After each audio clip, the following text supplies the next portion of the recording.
All right, we have finally arrived at the antiderivative section. We'll be looking at questions 28, 38, and 56. How do we normally handle these questions? What you are looking at right now is an indefinite integral. The textbook technically tries to teach you how to actually calculate this in the next chapter, but for now, it wants you to guess what function's derivative gives you this expression, and then mentally adjust the constants until it matches.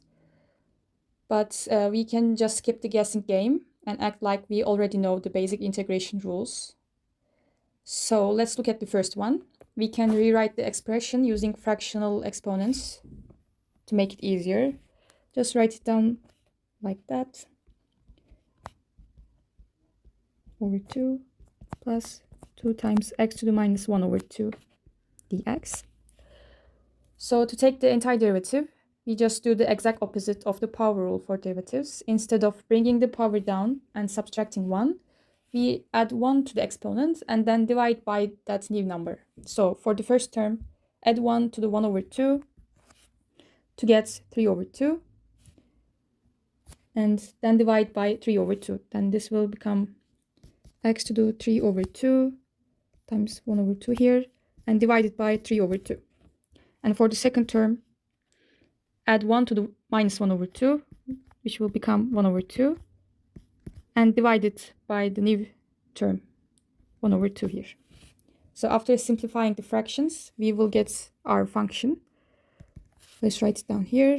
This will be equal to 1 over 3 times x to the 3 over 2 plus 4 times x to the 1 over 2.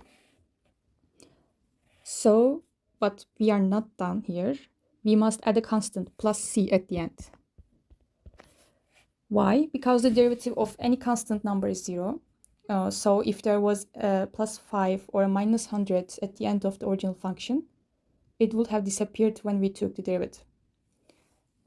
And since c can be absolutely any real number, what we just found is not a single specific function, but a whole family of functions.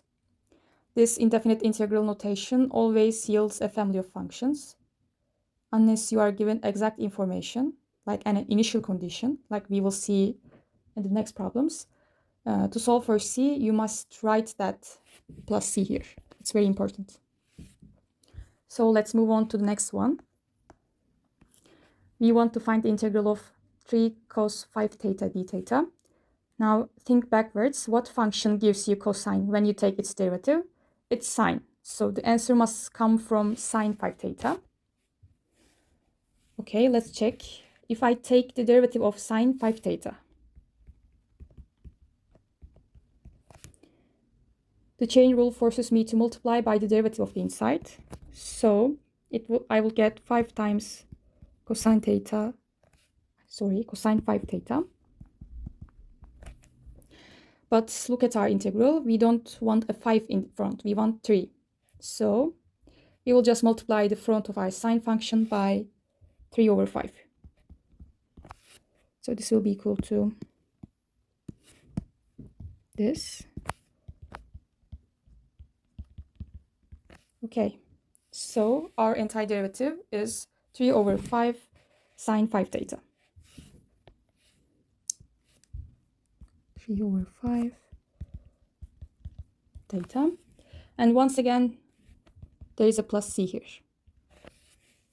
If you don't write the plus c, you are declaring one very specific function as your answer, which is 3 over 5 times sine 5 theta. And when you put the plus c, you correctly show there is an infinitely large menu of functions that fit. This is a huge difference between the two. Specific answer and a list of possible answers of functions. Now for our last problem, we have a messy trigonometric expression. So before trying to integrate, we will try to find some ways to simplify this integrand here using some identities. And let's write it cosecant as 1 over sines in the integrand. So we 1 over sine theta over sine theta minus sine theta. And this will become over 1 minus sine squared theta over sine theta, which is equal to 1 over sine squared theta. Okay. And we know that 1 minus sine squared theta is equal to just cosine squared theta. So our integrand is basically just equal to 1 over cosine squared theta.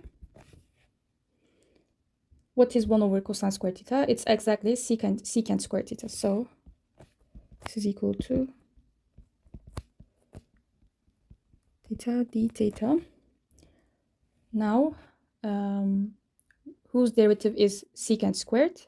It is tangent. So the final answer will be simply tangent of theta plus the constant c. And we are done.